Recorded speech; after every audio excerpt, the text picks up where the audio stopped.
It's been 12 months since the AUKUS agreement was announced. Remember the multiple Zoom hookup between Johnson, Biden and Morrison one morning? The one in which Joe forgot Scott Morrison's name. And I want to thank that fellow down under. Thank you very much, pal. Appreciate it, Mr. Prime Minister. Good save, but we could tell he forgot. Today we got an update on the centrepiece of the agreement, the acquisition of nuclear submarines.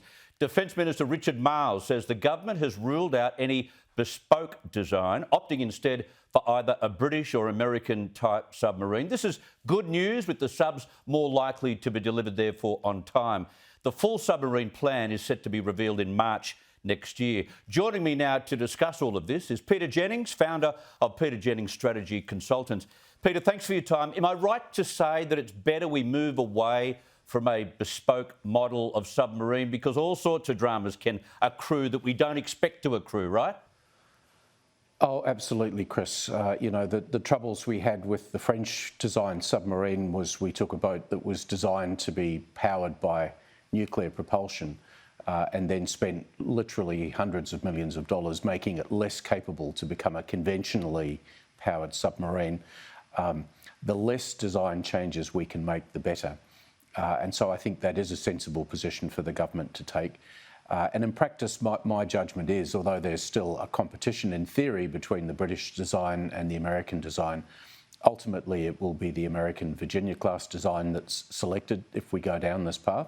And that's because we have the same types of weapons, the same types of combat systems already in use.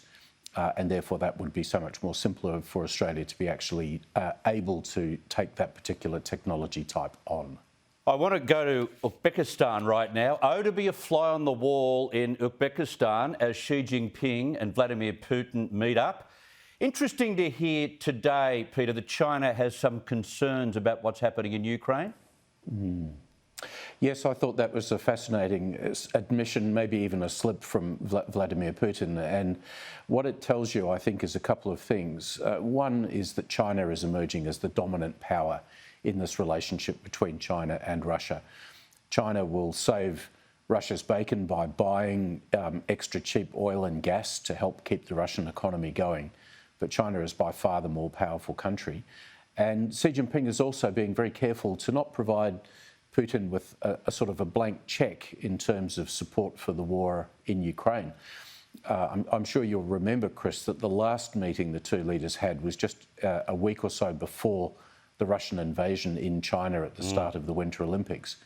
And at that time, I think Putin was briefing Xi Jinping that this was going to be a walkover, that Russian troops would be in Kyiv within days.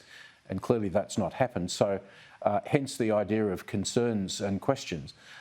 So I think that, Putin looks weaker at this summit. Xi Jinping looks stronger. Russia, I think, is starting to really show the strains of what has been a badly conceived and badly fought war. You've got a commentary piece in the Weekend Australian tomorrow focusing on Ukraine. Is the Russian military in as much disarray as the reports suggest? Yes, I believe they are, because we've seen nothing in the last few months of Russian regrouping in the east and south of Ukraine to suggest that they are actually getting any better and more capable of fighting. And so what I say tomorrow in the Weekend Australian, Chris, is that it's now possible to imagine what a pathway to victory looks like for Ukraine in this conflict. But it's impossible for me to think about how the Russians can actually turn this round as a conventional battle. And indeed, we're also beginning to see, I think, cracks appearing in terms of Russian support for the war. If you track what Russian military bloggers are saying, then it would appear that there is increasing frustration with Russian military performance. And so I think this is also starting to have potentially some domestic repercussions in Russia. I'm not forecasting Ukraine's victory yet. I certainly hope it goes in that direction. But this last week has been, I think, the most promising for Ukraine since the initial defeat of the Russian attack on Kyiv in the first 72 hours of the war. Yeah, let's hope so. Peter Jennings, thank you very much for your time.